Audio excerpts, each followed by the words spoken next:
Okay, we're welcome now with our guest, Iowa senior guard Jordan Bohannon. Jordan, we're going to cut right to the chase. You have a history of kind of going at the NCAA, which we'll get into more specifically. But we all know that they're full of shit. I just kind of want to know how. How did this crusade start? And again, we're on your side, but I'm interested in how it started. Man, you're going right to the point. I love it. I've been a huge advocate for college athlete rights for about 3-4 years now. My brother actually played at Wisconsin and was under the Final Four team with Coach Ryan when they lost to Kentucky, when they had the Twins on their team.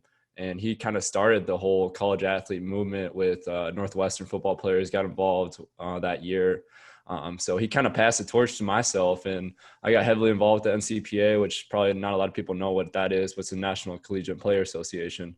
So I've been working with Ramogi Kuma, who's the head guy of that organization, nonprofit organization, and been doing a lot of work with them. And he's a big reason why there's a bill that's about to be hopefully passed in Congress for name, image, and likeness this session with the help of Senator Booker, who put it into Congress for this upcoming session. So really looking forward to that. But, the NCAA is full of shit. We all know that. They have so many limitations on college athlete rights, and I could go on and on about the many limitations that we have, but I know we're at a limited time here.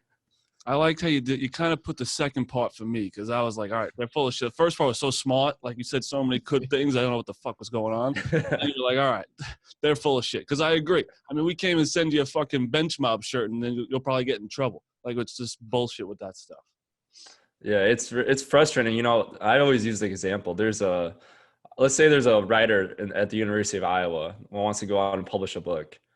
They can go do that and make money off their own name. When if we, let's say, start a YouTube channel and try to brand the University of Iowa on our jersey or something, we're not allowed to do that, which is crazy out of my mind, because I look on the street and someone's wearing my jersey. I'm like, yo, how am I not profiting off that? Like, that's my own jersey. Everyone knows that's my number. Like, it's crazy. That is true. To seeing like some little kid wearing Bohannon jersey, you're like, what the fuck, dude? That's at least $42. Jordan, so another person who is vocally against the NCAA is Jay Billis, right? Big media face, one of the faces of college basketball media. What bond have you developed with Jay Billis? I know you have your podcast, The Standpoint. I know he's gone on that before. So what have you communicated with him when it comes to this issue? Yeah, he's been kind of a mentor for, I guess you could put it into that aspect. He helped my brother out when he was at Wisconsin, and kind of helped him, moving towards college athlete rights and just getting more knowledge about, the many limitations that are going on with college athletes. I think that was the most important thing, what he did with my brother, and he just got in contact with him. And, one thing led to another. I started getting on this case, and, I got his phone number from my brother. Then he hopped on the podcast, and, he pretty much just shit on the NCAA for about an hour and a half, which was really cool to hear. When you talk about those limitations, like, I guess peel back the curtain a little bit, because I remember reading a couple of years ago that you were able to get bagels, but you couldn't have bagels with cream cheese. Like, the NCAA forever has done this crazy shit. Like, what's some stuff going on now that you're like, this is insane, for people listening that might not know about it? Man, I'll just tell one story about when we played Cincinnati on NCAA tournament my junior year. We just came off a huge win. I think we're the 10 seed. We're playing Cincinnati in Ohio. So it was just an insane game, one of the most crazy games I've ever been associated with. I ended up winning that game, walking off the court. I had a pretty decent game. I think I had like 15-6 or something. And I'm going to the post-game press conference, and I have a bag of goldfish. I'm walking in to do my post-game press conference with all these reporters, national media. Go up onto the stage, and this NCAA official comes running towards me and grabs the goldfish from my hand and says, "You can't have that. That's not endorsed by NCAA." I'm like, what the hell? How is that even a thing? Like, we can't even make money, and I can't have a goldfish after the game. Like, that's just the completely idiotic story I'll always remember from my rest of life. I can back you up on that, because I've been fortunate to cover a couple of NCAA tournaments, and right before you walk onto the floor from the media room, there's a giant sign that says, "No cups aside from NCAA cups, the Powerade cups or Body Armor," whatever it was, allowed past this point. I think I brought in like a Poland Spring water bottle, and someone had to tap me on the shoulder and be like, "Pour it in the cup." Bro, I would be bringing Cinnabons. I'd be bringing bad shit to my press conferences just to piss them off. I mean, they don't make enough money. You know? Oh, they make a lot of money. There's a reason why Mark Emmert's a millionaire. I mean, he's the money's coming somewhere. So speaking of Mark Emmert, no relation to the NCAA Mark Emmert. One of the guys that covers your team, Mark Emmert, who covers Iowa for the Des Moines Register, he tweeted a quote from yours, November 16th. There was uncertainty on whether we'd have March Madness, right? But you said, I'm confident there will be an NCAA tournament because that's where the money comes from. It's facts. Yeah, just letting it all out there. Well, think about it. They were more worried about the basketball season to occur than the football season. If you look at the football season, it was a complete shit show because nothing was provided by the leadership from the NCAA because they could care less about the football. They don't make money off football. That's all university profit. And bowls are all sponsored by companies, so they make that amount of money. The NCAA makes nothing. So they're all so focused on basketball and getting the basketball organized. I think they're more worried about trying to figure out the NCAA tournament that's all being played in Indianapolis. And it's still not even – it's 3 months out. And they're thinking about that 9 months ago when the pandemic hit. They weren't even worried about the football season. I just try to even think about that. They're like just making sure March Madness has to happen. You can't lose 2 tournaments. Yeah. Well, you heard the story about the rug, right? What he did with What? he took a rug as a souvenir, or his roommate. Your friend took it. One of your teammates, obviously, right? My friend took it, but I got the blame for it, which is fine. He blew him up. They were like, the NCAA was like, we're missing one of these rugs from the locker room. Like, these student athletes should not be doing it. He knew who took it and tagged him. Like, hey, his buddy, and kind of outed him on it. And the NCAA was all over these kids for taking a souvenir out of the fucking locker room. Bro, if I was a shitty bench player, which I would be if I played basketball, I would take shits on the court and just really and I would just be such a piece of shit to them. It's I'm not going to the NBA anyway, might as well. You're good. That's the thing. You're actually good in play, so you can't do that. But it's cool to see someone who is on a top 5 team who's winning them games speak out on them, and it's we're just telling you how it really is, and no one really does that besides you, I feel like. Yeah, the funny thing is, going back to the NCAA tournament, we took the rug, but we just dismantled the entire locker room. We're ripping wallpapers off the wall in the locker room. The hangers from the lockers were man, fuck this. We're just taking everything we want. We don't care at all. So I thought that was a funny thing. We come back, we lose to Tennessee. Most devastating game of my career because, we were down 27. We came back, pushing overtime. And we all get back. We're crying for an hour. Then one person gets up and starts ripping shit off the walls. We're like, all right, I guess we're just all going to follow in the same footsteps. So we mentioned the rug. Now we're going to talk about the shoes, right? At Hilton Coliseum, you signed your shoes after playing there last year and leave them on center court. What went into that story? Man, Iowa State, I can't – it's hard for me to even put a positive sentence towards that school, but the rivalry – but that's what makes rivalry so great. Me being in 5th year now, being through these Iowa State-Iowa games, it is one of the most electric atmospheres. Walking out of the court at Hilton Stadium – and listening to Iowa State fans, chanting stuff about your family members, all a bunch of personal shit you would think a normal fan would not know about you. And you're walking out 30 minutes before a game and this is happening. But that's what makes rivalry so special. And, George Niang, who plays in the NBA right now, the Utah Jazz, friend of mine, he always bashes Iowa. So I figured I'd follow his footsteps and, leave my shoes on the court, kind of get back at him for everything he did. It's a good move. It has to be a good move. It's a lot like Tim Riggins. What? State final. He left his shoes out.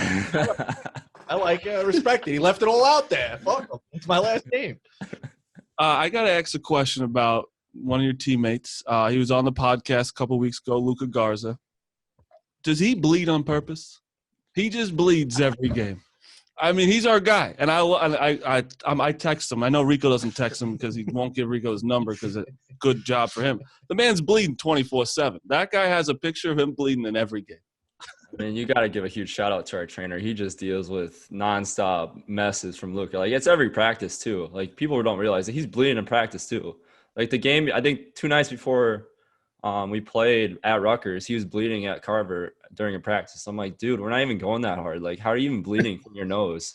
The guy just gets random nosebleeds. He got one last night again. I'm like, bro, no one even hit you. How are you even bleeding? It doesn't make any sense. That's what I'm saying. I saw it again, like his nose, like fucking. It was like the corona test, literally all the way. Yeah. And he's just so big, and his eyebrows are it's just so funny to see every time. But it also helps he just drops like 30 a game. Yeah, the man's nuts. I've never experienced playing with a dude that just gets the ball and is able to score 30 and 10 every game. Like it's unreal to see, unreal to play with. So one thing we do share in common, Jordan, is we're going to go back to another tweet here. December 19th, the day after the Gonzaga game, of course, a tough game for you guys. Some troll came at you, and you said, let me go into your school when you're teaching and critique you if you want it this way. I played like SH star today. Only thing I want to do is move on and work to be better next game.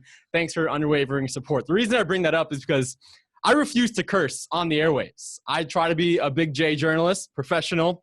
Love it. These guys get on me for that. Do you feel like there'll be some backlash if you curse on the air or on social media? And what's the reason behind that? No, I don't. I could care less. I mean, I've already cussed in the last 5 minutes on the show. So why not let it loose in that tweet? It's a little different on Twitter. When I come at trolls, I try to be the polite and, try to take a step back and, just go about in a polite manner. But, some people don't realize, it's going back to NCAA athletes and rights. Like it's one thing us not being paid, but we have to deal with criticism and stuff. It's an actual job. Like you're going to work every single day. You're getting critiqued. You guys have like 4 guys who just shoot 3-pointers, and you have Luka who can do both as well. So it's like insane. Awesome. Well, yeah, that's the thing that is standing out. Does it feel like when people are focusing more on Luka that you guys are just getting fucking free threes left and right? Because we've seen like the Iowa State game you talked about, he didn't play that well, and then you guys ended up murdering him from 3 everywhere else. You know what I mean? Yeah, I mean, this is the first year I haven't really had to work for my shots. My junior year, I had to work my ass off to just even get open. And now Tyler Cook was on the team, but he was more of a penetrator. Luka can actually shoot the ball. So guys are really just keening in on him. They're double team. And I'm having, shots I've never really experienced in my entire life. Probably, it's weird to say, but I shoot better when I'm contested. It's weird to say that out loud, but that's just a fact because I'm used to always being guarded on the 3-point line. That is true. I feel like, when you're just not guard, you have too many thoughts going on probably. Can't miss it. I just want to go back to something. He was like, I'm polite to trolls and stuff. Do you know what Rico does online? I'd love to hear it. Bro, he has hype groups that he sends to attack the people he hates. He's gotten blocked. Who you blocked by? Gottlieb? Yeah, Gottlieb, Fran Fraschilla. Well, those are all within reason. Wojak. Yeah. He has. I got famous. I take pride in the famous blocks. He has 10,000 people blocked. That's fine. That's so many. Oh my God. On a Bohannon fucking hype group real soon. We got a Daniel Jones hype group. We have a fucking Bohannon hype group. Yeah, don't come after the Iowa fans. They're a different breed. I'm telling you. They really are. Whenever I say you guys are like a wagon, they fucking love me. So I love Iowa fans because that's like all they really got, kind of. I'm not gonna lie, they get a hard on for Barstool podcast, that's for sure. Well, speaking of Barstool, Rico, Trent, and Jordan have a little bit of a relationship, right? I saw that. Was he is he with you shooting threes, or I saw that you like get him on the squad? If you're unfamiliar, Trent was shooting threes in a parking lot. It looked like late night or a schoolyard, and you were like, get him a jersey, get this man a jersey. So 2-part question, I guess. 1, how'd you become friends with Trent? And 2, who on this panel do you think, sight alone, is the best 3-point shooter? Man, all right. So Trent, he's from my hometown area. He's from Cedar Rapids, so he's a huge Iowa fan. He's been following me for about 5-6 years now on Twitter, and just interacted, basically every other season. So he's a cool ass dude. But the best 3-point shooter, I don't know. I looked a little bit in you guys' past. I saw Marty played volleyball and baseball. I'm a professional athlete right now. He has some athletic. I was a college athlete. You trump me with the pro. I gotta figure something out with maybe I get a 1-day contract with the Globetrotters.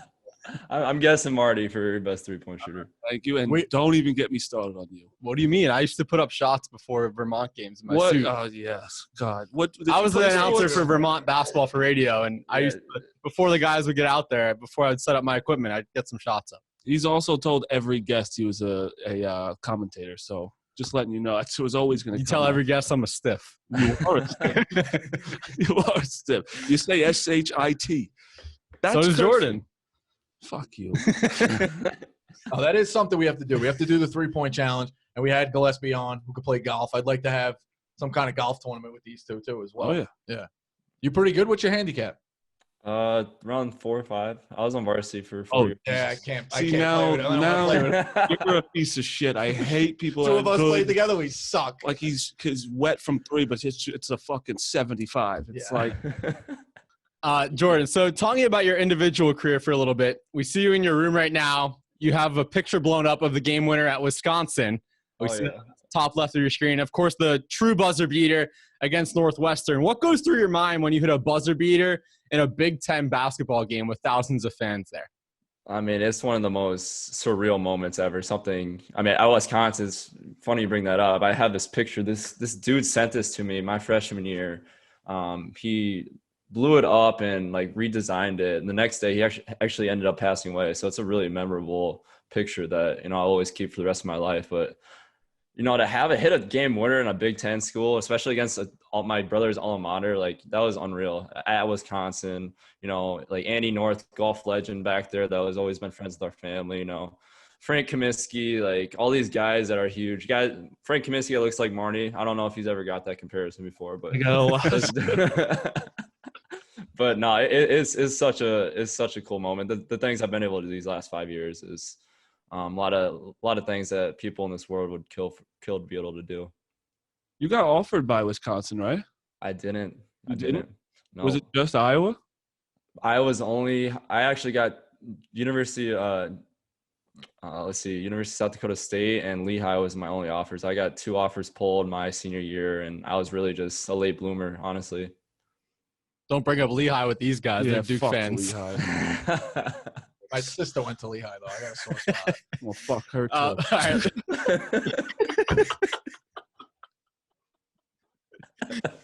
Rico's turning red. I mean, the funny thing is, so going back to that rug thing, I was forced to submit an apology, and from the university, the NCAA called the university office and said Jordan needs to submit an apology for taking the rug. Oh my God! Again, I'll send human feces for you. Did they give you flack for starting a podcast? I have gotten a little bit of flack, yes. Yeah. Yeah, but it's nothing. Speech at that point. Yeah. Fuck him. I'm on this guy's team. No, it's bullshit. He said it's a job. You can't, you have no time to work a job, but the guy next to you in class could go out and bartend and make a lot of money. That's the other part of it. It's people who are dumb would say, oh, well, these kids have the right to work. No, because if you go, let's say there was a well-to-do car wash in Iowa that an alumnus owned, they would nix that. You can't, all of a sudden they start tying that. It's all bullshit. I cleaned up some lady's lawn and dog shit when I was down gambling. I also worked at the bodega. I had a lot of jobs in college just to pay off that shit. So when you do have the small amounts of downtime, you are a big video gamer, right? You stream live on Twitch. What's your go-to video game? Man, Fortnite. I'm playing that shit all day when I got time. It's crazy how much that game's kind of changed my life, because I'd be grinding that like crazy. I'm so bad at video games. I'm literally terrible. Not good. You're just uncoordinated. NBA hang time. And I think this is an NCAA issue too. They need to bring back college basketball video game and football. I know. I 100% agree. If we can profit off that, then I have no problem with that stuff. People wearing my jerseys, I'm okay with that. That's awesome. Seeing a little kid with my jersey, playing video games, playing myself as a video game. I'm totally down for that. But we should be able to be compensated for that. Yeah, so what is the solution? I mean, you are outspoken. You're obviously a smart guy. What do you think? I mean, they're talking about these compensations, but would you pay the sports that don't make money? Because let's face it, there are a lot that don't make money. So what is the perfect solution in your eyes? Well, the bill that's going to be submitted by Senator Booker is a huge step forward, and that will change college athletics for eternity. If you guys have a chance to read it, it's a long ass bill. I don't know if you guys will. I'm not going to read it. Yeah, you're probably not going to read it. But no, I'm doing a lot of stuff behind the scenes that I can't make public yet, but I will be able to in the next couple months when everything starts getting kind of figured out. I'll read it and give these guys a spark notes because I know they're not reading it. Yeah, for sure. You look like the smart guy out of the three. So, thank you. Not a lot. Don't admit that. That's not that hard. I want to get a little into like this year. Is this like I have a bad take probably, but the Big Ten's bad. Wow. No, it kind of makes sense when you hear. No, well, because you guys, every game you guys play against each other, it's a blood, like no matter who it is. Like Michigan State was in last, and it's like, what the fuck? They're usually on top. You're playing Rutgers. It's like every game is a bloodbath. Is this like has been like your hardest conference schedule? I mean, 100%. We got 9. I think there's 13 of the 14 teams are ranked in the top 45, top 50. Like, that's unreal. Like, every single night you have to bring your A game, if you want to call it, to even be considered to be a close game. So, I mean, for you to say it's bad, that's kind of disrespectful. It's definitely disrespectful. That's what I want to say. I was just saying because, like, you have, like, Minnesota come out and, like play against you guys, and it was all, like, every team has a chance, and it's crazy to see because it's like you don't have a break ever, and it's exhausting.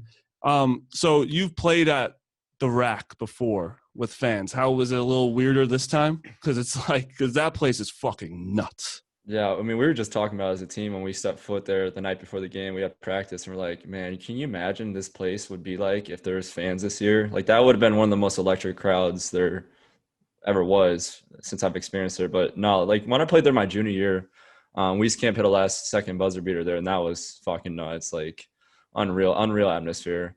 I've always enjoyed playing the East Coast, like because I just feel like basketball is just huge out there too as well. So I mean, we're going back there. We play Maryland, I think on the 7th. So we got to head back and make the long trip over there again.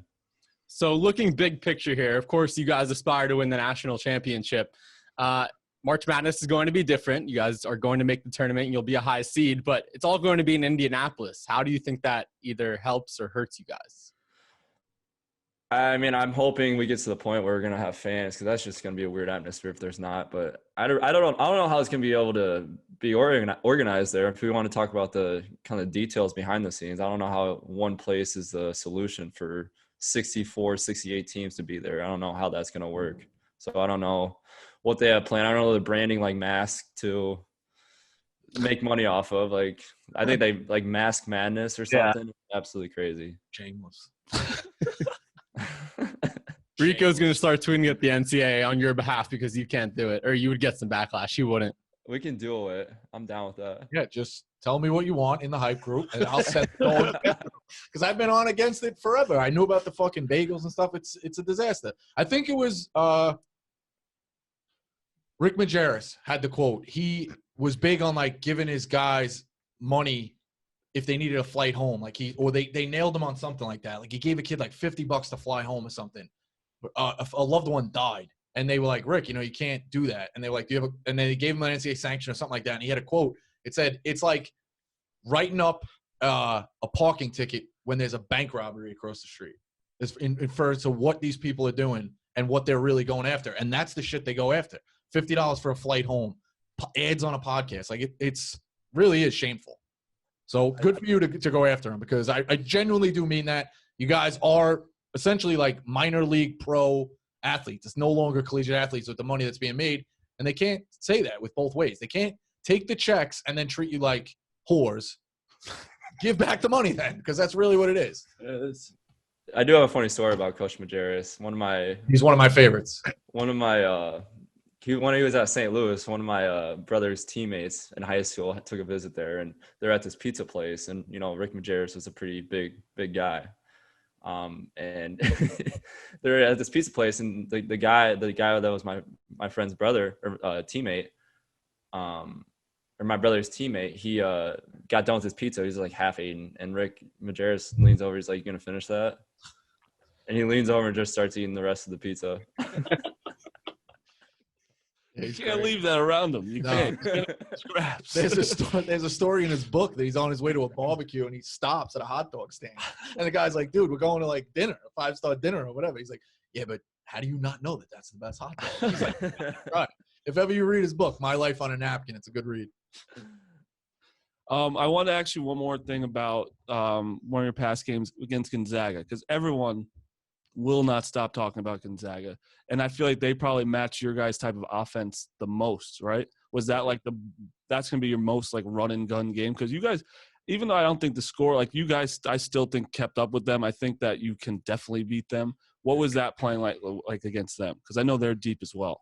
Yeah, I mean, they're a good-ass team. Like, don't get me wrong. And Yeah. They're really well coached. One of my favorite coaches in the entire country is Few. But I think having Suggs as a point guard, that just makes their team go. And when teams are able to stop him and transition and limit his baskets, then I think teams will start opening up their weaknesses more. And the crazy thing is that was my worst game of my career when I played at Gonzaga. I don't think I've ever shot that bad in my entire life. So me knowing I played my worst game and our team did not play well at all on the defensive end or offensive end, other than the late stretch. I mean, it was single digits with 2 minutes left. I mean, that just shows, the firepower that we have. And if we're able to put together a good game like we have against Carolina, Purdue, Northwestern, then we can be really scary.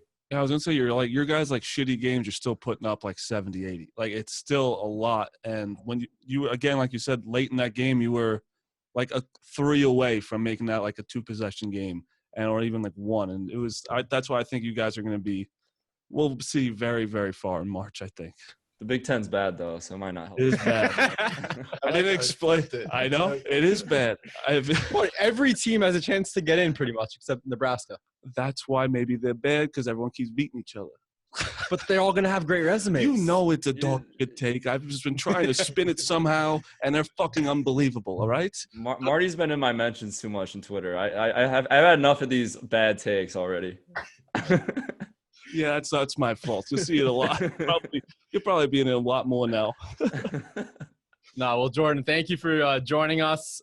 Good luck the rest of the season, and hopefully maybe we'll have you on during the tournament, before the tournament, and hopefully you guys are making a deep run. We'll see what happens. Yeah, you're coming back. You're going to have to come back on. I'm down. Just let me know. Appreciate you guys having me on. Yeah, appreciate you, man. Good luck this year.